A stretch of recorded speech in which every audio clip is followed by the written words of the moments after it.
Today I met with Alfa Romeo driver Zhou Guanyu at a Gran Turismo promotional event and was fortunate enough to get the opportunity to race against Zhou and the clock as we each attempted to set the fastest lap around Monza.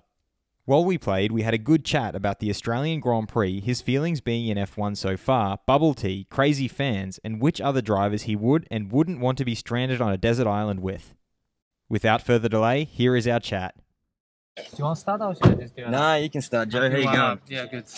Yeah, so I hear you found there's a lot of bubble tea joints in. Yeah, exactly. Is that true? Yeah, I find because it's crazy how many restaurants there is in this country, and for me it's like I just feel so home. You know, it's all these restaurants. You know, you find at home with some kind of Chinese food.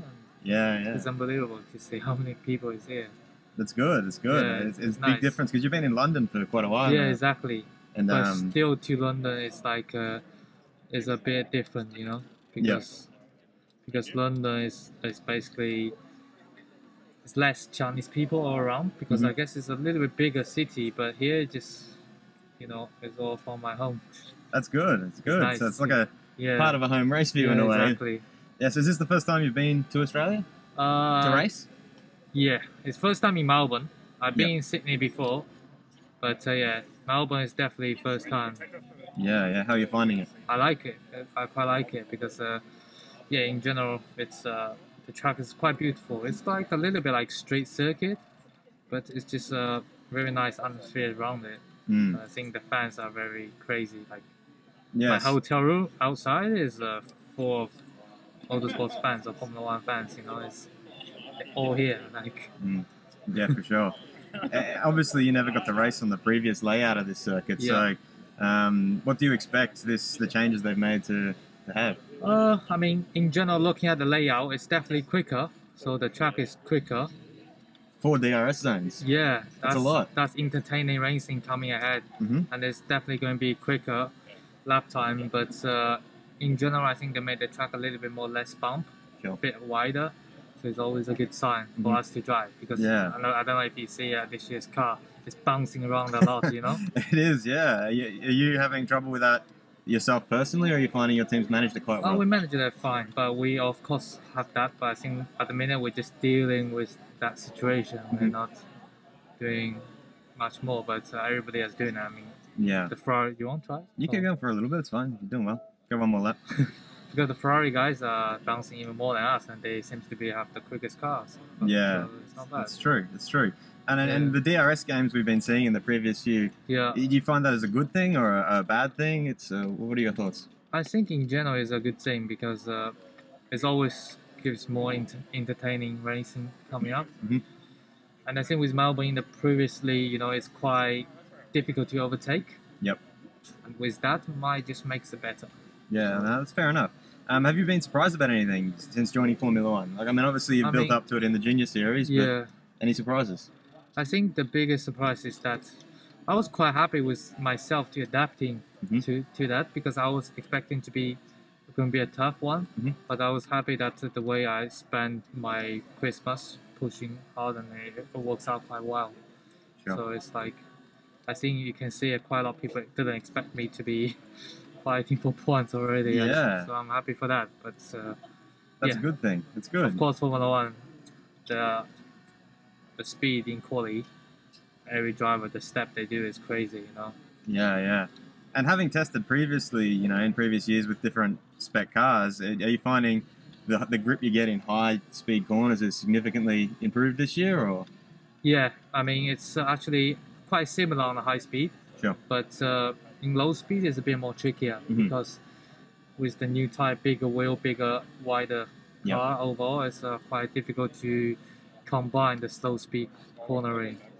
So, but it's apart from that, it's quite everything else is quite good. So over in the other car, obviously your teammate's sitting over there, and he's a very experienced driver. A very experienced driver. Do you find that motivating, or is it? Sure. You can have a go. Or is it a pressure thing? Here you go. Actually, I find it. I mean, it's quite a lot of pressure because he's better. I mean, he's been experienced for so long. But in another way, I think it's nice to have a driver who's very good. It really can motivate myself to be closing the gap, within 2-3 tenths. Mm-hmm. Especially at the beginning of the year, to be under half second, I think is a good first step. I think it's a good step. Yeah. It's a great start. Are you finding this speed that you've got, is it something that you'll be able to maintain? Do you feel worried that the other teams might develop quickly? And because you've got off to a good start. Yeah, I think in general it's not easy to be always staying there together. Sure. But yeah, overall I think we have a good base or benchmark for the beginning, and that's always a good sign. But there will be plenty of development for us to carry over during the season. But all the team is trying their best to develop the car. For sure. Upgrading every race weekend. And Yeah. All we can say is that minute we're in better shape than last year. That's all we can hope for, to be better than previous year. But I'm just going to take a shortcut here. Yeah, but I don't think it'll let you. No. No, that's good. And I suppose, away from F1, Yeah. how do you spend your time? I mean, a lot of times it's training, obviously. But then. How's your neck? It's good. I mean, actually, I was quite surprised it's holding up well so far. Yep. But I think, Barcelona will be a tough one. Yeah, because for it's sure. High-speed corners and then all the same reduce of the corner. Yeah, overall it's good. But when you drive F2, you're training your neck for F1 anyway. Yeah, You're definitely. trying to be ready. You don't want to be not ready or just for F2. You try to always go one step long to play yourself better. So. Yeah. Any concerns about Monaco in these new big slow cars? Well, in the slow speed corners, sorry, rather. Slow speed is not bad. I mean, I think after Is Jeddah, this just your car, or is this? I mean it's for everyone, but after Jeddah, I Mm. think it's not too bad thinking about Monaco now. But Sure. before Jeddah, we was really thinking we can go there and we're gonna be. It's Quite gonna worried. be crazy because it's like the visibility is very low in these new cars.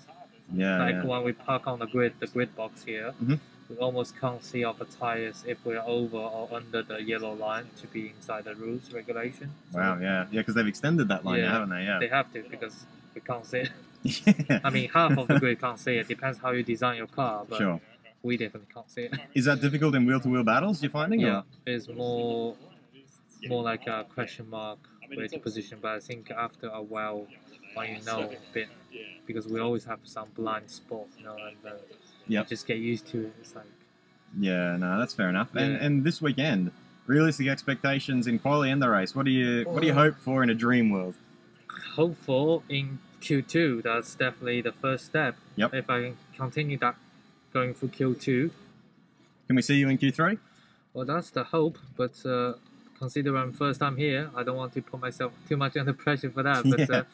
But we always there and thereabouts. Last time we missed 2 times in a straight circuit, so it was not too bad at all. But we have to see. But And in the race? I think points is always the target in the race. Yep. It's the reward you can give to the team, the points, and we have to see how everything went. I mean, the good thing about the first 2 races is that race 1 went super smooth. Race 2 was a bit of a messy one. So now if we can put everything together, it would be great. Yeah, no, great. And a bit more of a fun question: if you were stuck on a desert island, which Formula One driver would you want to take with you to help you survive? Help me survive, yeah? Survive, just survive. Survive. Wow. Honestly, I think it's going to be either Lewis or Sebastian. And why those two? Because Seb is always have some, intelligent ideas. And so does Lewis. I mean, I would take Daniel just because you're stuck there to having some fun, but I don't think we can get out. I think we're stuck there for life. So, Yeah, I think that might be a good choice. Seb is definitely the priority because I think You he's can have very. it if you want. Yeah. Is that time? Yeah. Oh, thanks Alright, very much. thank you. Joe, Cheers, man. lovely to meet you, man. Best of You luck want this that? weekend. Yeah, I'll grab that. And best of luck for the season. Thank you. Have a good one, mate. Cheers, man. Yeah. So there we have it. For those who are interested, no, I didn't win.